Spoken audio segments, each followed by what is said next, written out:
24 This Week starts right now. Hello, and thank you for joining us on ABC24 This Week. I am your host, Pepper Baker. You are here for the real stories behind the big stories, and I hope you'll continue to join us every weekday or every Sunday at 9 a.m., 10:35 p.m., or on 24 Plus. All right, let's see who is at the table today. This one's going to get interesting. We have, as always, we have ABC24 political analyst Otis Sanford. We have former Memphis City Council Chair and Memphis City Schools Board member Tawan Stout-Mitchell, and we have Deidre Malone with the Carter Malone Group. Thank you all so much for being here. All right.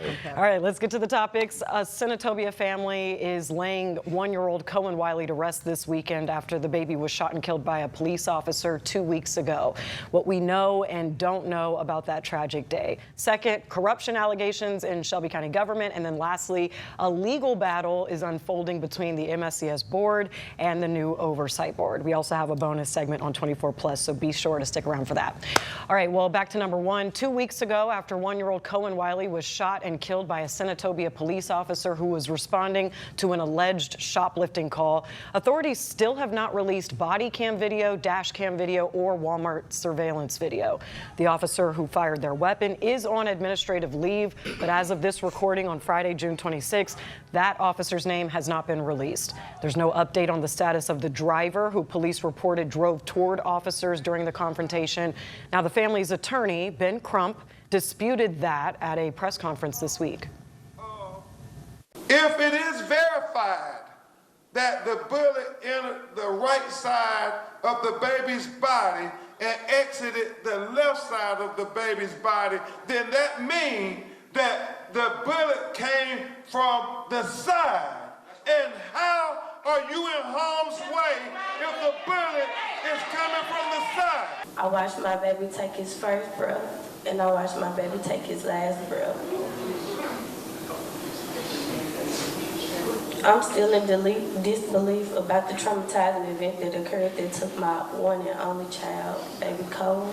I ask that you keep my family in your prayers and justice for baby Cole. Now, Attorney Ben Crump already has an independent autopsy underway. They're projected to get those results next Wednesday. But Otis, I'll have you open it up here. Obviously a tragedy. This has sparked protests. There was a march Friday morning. Right. The funeral is Saturday. You know, how important is that independent autopsy going to be when we, compare the report from the Senatobia Police or Mississippi Bureau of Investigation versus their independent autopsy? Well, I think it's going to be vitally important, primarily because we're not getting any information from the state or the local law enforcement officials or the mayor. I mean, the only way I can describe this, Pepper, is that this is a major league blunder in the response that we've gotten from the state, from the locals, and the transparency is non-existent here. The saving grace here is that while there have been protests, all of them have been peaceful, as I expected that they would be. As a matter of fact, the biggest confrontation actually came from the authorities on that first day when they threw pepper spray or tear gas canisters out into the street to move people back. This has just been an awful tragedy. We know that.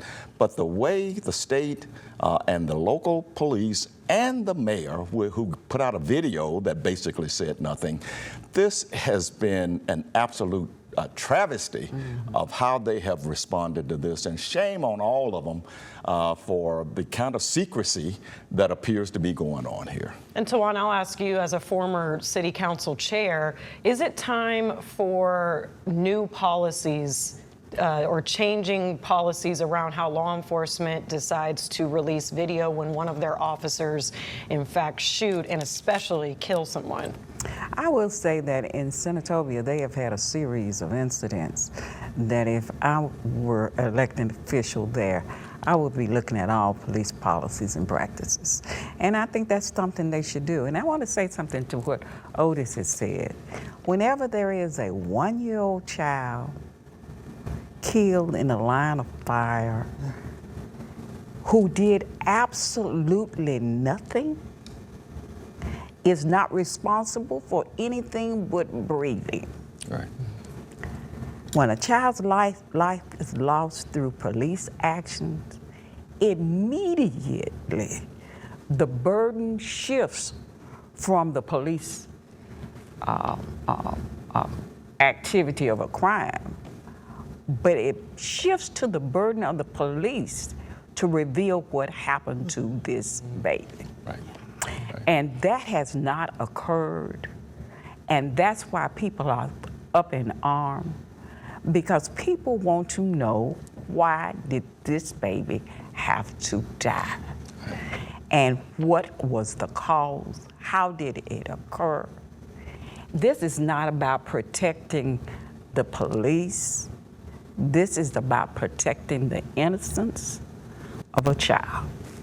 And their lack of transparency will build up distrust in that community if they are not careful. There was a couple things that Attorney Ben Crump, to your point, Tawan, said, and in one of the statements he said, the longer you delay releasing the video, the more distrustful we become.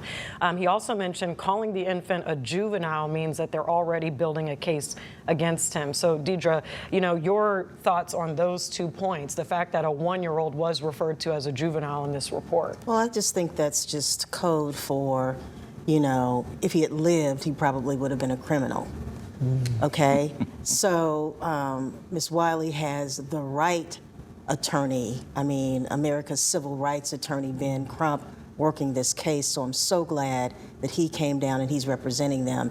It is unfortunate that no one has released the video. Right. Walmart, the police department, that could easily help with this case, right? Easily help with this case. So if I'm living in Senatobia, and I'm an activist, I'm making phone calls to the police department, to the mayor's office, everybody, citizens listen, release the video, because they need to release the video. Yeah. It's about being a humanitarian. Now, if there is a legal reason by law you can't release something, you need to share that too. Yeah. Exactly. You need to share that too. Yeah. But if there is not, you need to put yourself in the place of that mother and answer her questions. And in addition to calling this 1-year-old juvenile, yes, they said that he and the 2 adults were fleeing. Well, how can a 1-year-old flee? He probably could. He didn't even know what was going on. It probably was up in somebody's arms. Yeah. Right. So I just think everything that the authorities have done here has been wrong. Yeah. And not releasing the video, or at least some portions of it that will help us to understand what happened. And I'm just going to say, I'm going to put a little bit of onus here on Walmart. I haven't heard anything from Walmart either. What do you have to say about this? I haven't even heard a statement. Maybe I'm wrong. I haven't heard a statement of condolence to the family or anything. So hey, look, I said last week, Pepper, I grew up down there. I'm from Como. Como is right next to Senatobia. I know Senatobia, went to school at Senatobia, and those people, our people, are hurting down there. They want some answers, and they deserve some answers. Yeah. And I don't like the way they're treating black youth and babies. Earlier, I think it was a couple years ago, a 6-year-old boy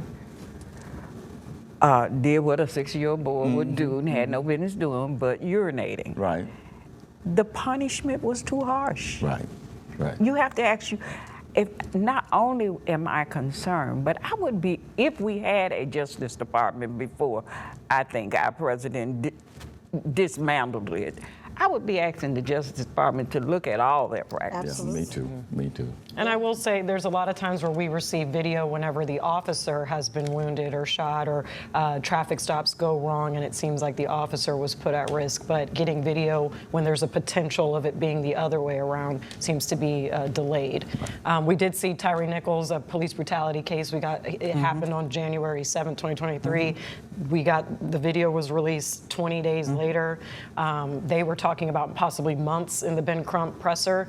So it really does come down to, just that video, like he said. What will. And Walmart's video belongs to Walmart. And Sure they, does. and they can release it. And they can release it. But Absolutely. are they being federally Walmart's- ordered not to? Well, they may. They may be asked not to, but it belongs But to it Walmart. belongs to them. That's right. Okay, well, all right. That was good points made across the table. When we come back, we're going to talk about Shelby County government. Not such a good look lately with some corruption allegations. Stay with us.